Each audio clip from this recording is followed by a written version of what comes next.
Handang depensahan ng COMELEC ang implementasyon ng internet voting para sa mga OFW sa darating na 2028 national elections. May report si RR Tubise.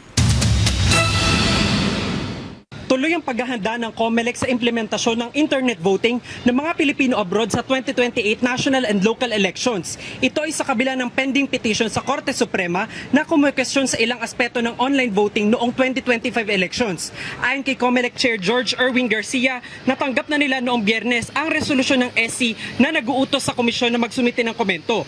Nakikipag-ugnayan na rin sila sa Office of the Solicitor General para ipagtanggol ang posisyon ng COMELEC. Willing naman kami i-defend yung ating naging posisyon na sinasabi ng COMELEC na mismong ang batas ay nag-o-authorize kay COMELEC na pumunta sa ibang modes of voting, hindi lamang yung in-person na napakahirap sa kalagayan ng mga kababayan natin.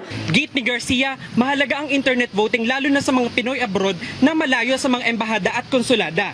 Sa tradisyonal na sistema, kailangang personal na pumunta ang botante sa post o kaya naman ay gumamit ng postal voting.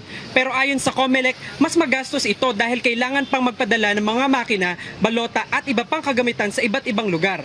Samantala sa isang stakeholders forum, sinabi ni Garcia na kabilang sa mga tinitingnang pagpapabuti sa botohan ay ang mas malawak na pagtanggap ng identification documents sa enrollment ng overseas voters. Ayon kay Garcia, kahit expired o renewed passport, Seaman's Book at iba pang ID na nagpapakita na Pilipino ang botante, dapat ay matanggap sa sistema.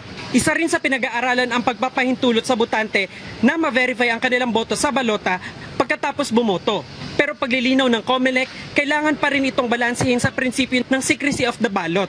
Kasi ang number one pa rin feature ng isang halalan sa buong mundo ay ang sikreto, ang balota. Hindi pwedeng malaman ng kahit sino kung hindi yung taong bumoto at ng kanyang konsyensya. Binigyan din ng COMELEC na habang wala pang desisyon ang Korte Suprema, tuloy ang paghahanda nila para sa online voting sa 2028.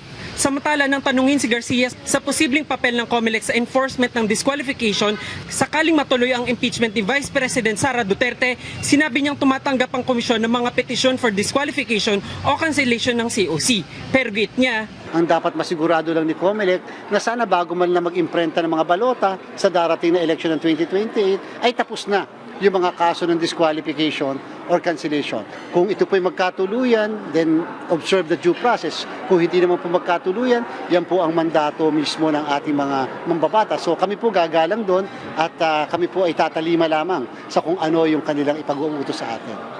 Nauna nang iginiit ni Garcia na tuloy ang eleksyon 2028 sa kabila ng mga komento ng ikalawang Pangulo tungkol sa posibilidad na hindi magkakaroon ng presidential election. RR Tubise para sa Pambansang TV sa Bagong Pilipinas.